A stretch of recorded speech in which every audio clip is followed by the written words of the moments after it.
So, by luck, they have a newer fuel tank in it, which actually has a drain on it. So I was able to pull the plug, put a bucket under it, catch the fuel. It had maybe 3 gallons of fuel in it by luck, not 16. So we're good on that one. So I was able to get it drained. The next thing I gotta do is I gotta crawl under here. And yeah, the one muffler's hanging down. I'll have to eventually get that tucked up so I don't take it off.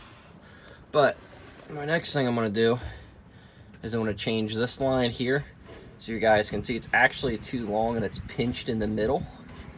So I'm gonna change that.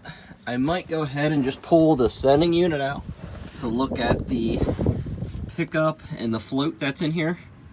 So this ring, should be a ring, this ring here should rotate and I can pull that unit out. So once I get this line off, I might go ahead and pull that unit out. The other thing I might do is take an air chuck and blow through the fuel line and try to blow any old fuel out. But this would never run with this line pinched like that. There we go. So it's actually pinched shut. I can pinch it shut there, so it would never have run that way. So we're gonna go ahead and change that, pull this out, and check the float. Oh guys, this is why you check your sending units and stuff. I figured I'd check it, make sure the thing wasn't stuck. Yeah, it's seized, it's rusted. So this is my sending unit and pickup in the tank. And the tank looks about the same. Let me crawl under there and I'll show you guys. Okay guys, crawl under the car. When you look up inside the tank, it's got some rust on the top, but let me get so you guys can see. Not the easiest thing to do, but you guys can see the bottom of it there a little bit. So the inside of the fuel tank, whole bottom's rusted on the inside. That's all rust, I believe. So I believe I'm going to be replacing the tank. So we're going to show a video of how to change the tank. We're going to talk about changing the fuel tank in the 68 Mustang today.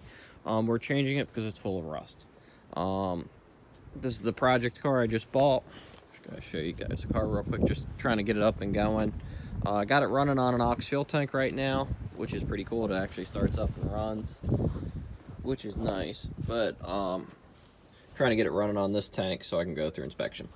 So the first thing we got to do is we'll end up I'll take these clamps loose on this, so that way hopefully I can break the filler neck rubber loose and save it. The next thing you're gonna have to do is actually pull this off and take them bolts out there, which what I'm gonna do is I'm actually gonna probably leave them on until I get the tank. I'm gonna start pulling it apart some, so that way I'll be prepped and ready. The next thing you also have to do is I pulled the sending unit already, so this is one of the reasons here, as you guys can see, it's really bad. So I'll crawl under here and point it out to you guys. Sorry about looking at the ground. So I put the car up on ramps. So you have the fuel line here that connects to the sending unit. The sending unit's got a rotating lock, which comes off pretty easy. So the bolts all come down through, as you guys can see, in different spots. They come through and they just thread in. So it's not a real hard project to do. You gotta watch your electrical line so it doesn't get damaged. But you gotta drain the tank. This one had to drain it already, so I pulled that out to let it run out. I'm gonna go ahead and put the plug back in it and put the sending unit back in just to keep dirt and stuff out of the tank for now. So I'm gonna go ahead and get these bolts out, so that way they're all out, and then all I gotta do is just take this out, and I can pull the tank out, save me some time, and I'll show that to you guys.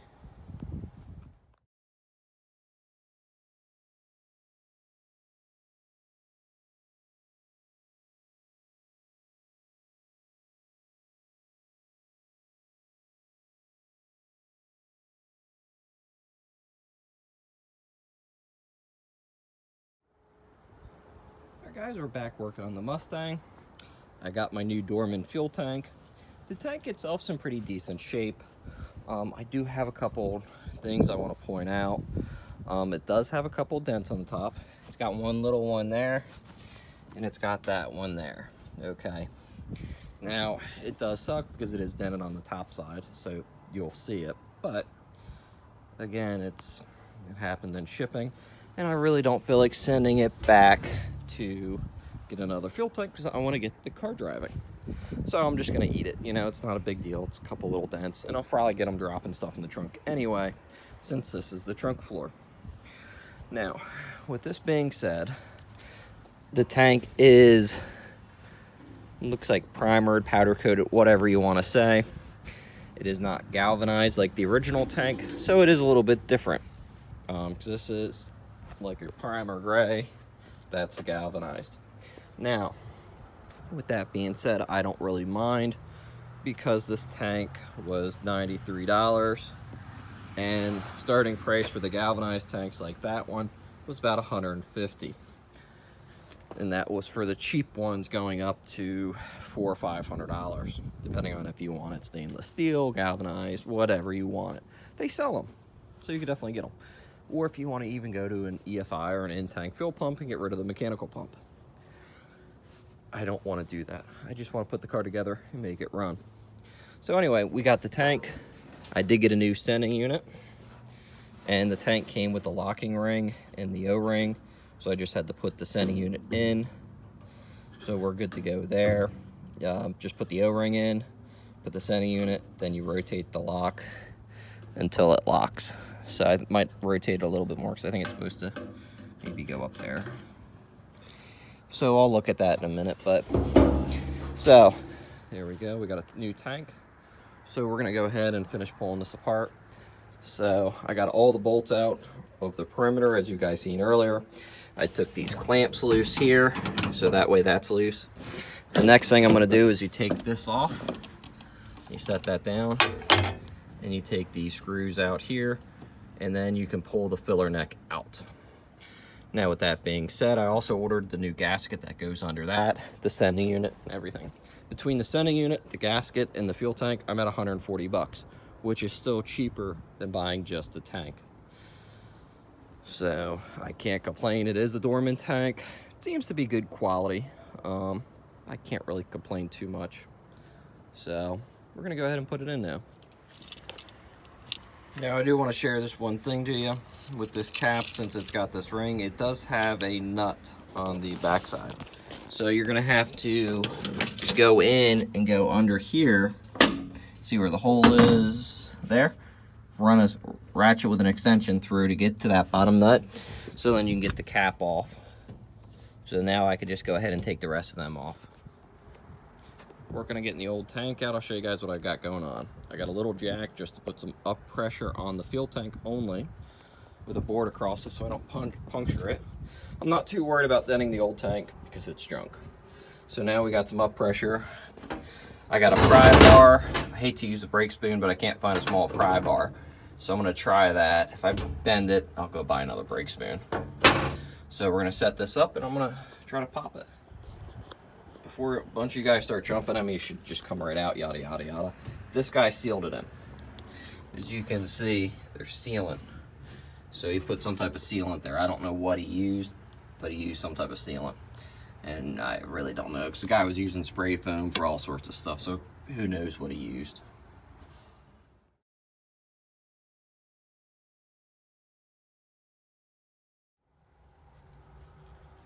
We got the corner coming up a little bit.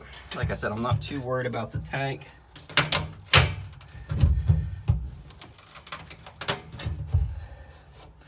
So I got it going. I'm thinking, I don't know what the guys used, but he used something. As you guys can see, I had to bend the tank up pretty good to get it to start popping.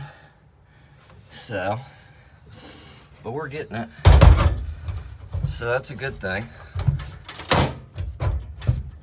Here, just snapping loose. All right, guys, I'm gonna go back and keep working on it.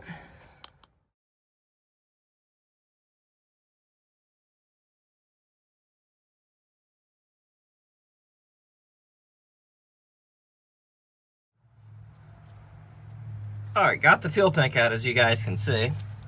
For those that are going to seal your fuel tank, do not use caulk like this. Go buy some butyl tape or something, because this thing's mangled up my flanges where the tank sits. They're all bowed now.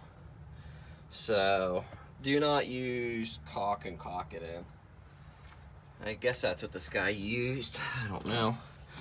But flanges for mounting are all bent to hell.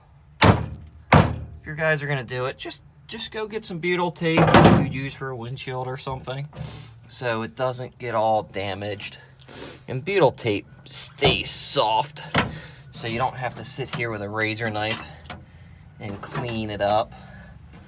I mean, this guy put it all over and smeared it. I mean, it's a great idea to seal it, but not with this junk. I mean, I'm pulling off the original paint around the edges here, cleaning it. And you gotta clean it before you put the new tank in, else it's definitely not gonna seal. So, I mean, I guess they're supposed to be sealed, but still, guys, come on. Use something a little bit better.